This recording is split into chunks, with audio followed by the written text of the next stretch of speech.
అంటే ఫెన్సింగ్ కత్తిసాములో జిల్లాలో గెలిచింది, రాష్ట్రంలో ఇండియా తరఫు నుంచి ఆడిందండి. మనం ఒక్కసారి గ్రాండ్గా క్లాప్స్ కొడతాం, ఎందుకంటే ఒక ఆనిముత్యం మన నంద్యాల పాప చేయడానికే సరిపోదు టైం. అటువంటిది హోంవర్క్లు చేసుకుంటూ మళ్ళా స్టేడియంకి పోయి ప్రతిరోజు ప్రాక్టీస్ చేసి ఇండియా పటాన్ని ఆసియా ఖండంలో చూపించగలిగిన పాప ఈ పాప. నిజంగా కూడా గ్రేట్. నిజంగా ఆ పాపను కన్నా వేణు దంపతులు నిజంగా కూడా అదృష్టవంతులు. ఆ పాపకు ఆ విధంగా నేర్పించిన లక్ష్మణ్ అయితేమి, పేరెంట్స్ అయితేమి, నిజంగా కూడా వాళ్ళందరూ కూడా ఎంతో ప్రోద్బలంతో ఇచ్చిన దాన్ని ఆ పాప సద్వినియోగం చేసుకుంది.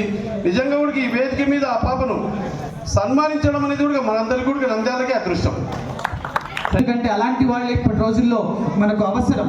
ఎందుకంటే ఆడపిల్లని మనం ఈ విధంగా తీసుకుని వస్తేనే ముందుకు మన భవిష్యత్తు బాగుంటుంది. ఆడపిల్ల ఎంత ధైర్య సాహసాలతో ఉంటేనే మనిషి మనుగడ అంత ఖచ్చితంగా ఉంటుంది. కాబట్టి ఖచ్చితంగా ఇలాంటి అమ్మాయికి మనం సత్కరించుకోవడం మన అదృష్టంగా మనం భావిస్తున్నాం. సాధించిన విజయాల గురించి తెలుసుకుందాం. 2024లో ఎస్జిఎఫ్ గుట్టు 14 కేటగిరీలో జిల్లా స్థాయిలో బంగారు పథకాన్ని సాధించింది. 2024 ఎస్జిఎఫ్ అండర్ 14 కేటగిరీలో టీమ్ ఈవెంట్ నందు రాష్ట్ర స్థాయి బంగారు పథకం సాధించింది.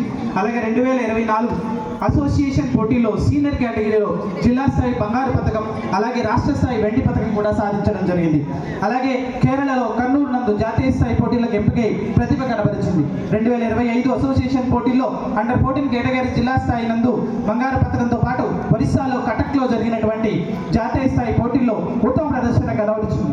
2025 అసోసియేషన్ పోటీలకు సంబంధించినంత వరకు ఉత్తరాఖండ్ హల్ద్వాన్లో ఉన్న జరిగిన జాతీయ స్థాయి పోటీలకు ఎంపికై ఇండియా టీం తరపున ఆడటానికి క్వాలిఫై అయి ఏషియన్ క్వాడర్గా కప్ 2025లో 17 దేశాలు పాల్గొనగా ఏషియా మొత్తం మీద 26వ స్థానం సాధించిన మన పప్పటి చిన్మయి శ్రేయకు ఒక్కసారి కర్తాల ధ్వనులతో అందరూ కూడా చేతులెత్తి పైకి చేతులెత్తి చేయండి.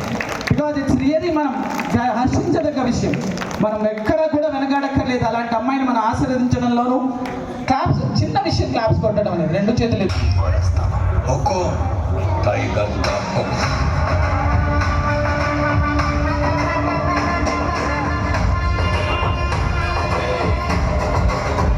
అమ్మాయికి మా కళారాధన ద్వారా మధుర స్వీట్స్ వారి ఆధ్వర్యంలో జరిగే ఈ దసరా పోటీలలో భాగంగా ఒక చిన్న మెమోటోని మన యువ నాయకుడు ఫయాజ్ గారిని ఇవ్వాల్సిందిగా కోరుచున్నాను.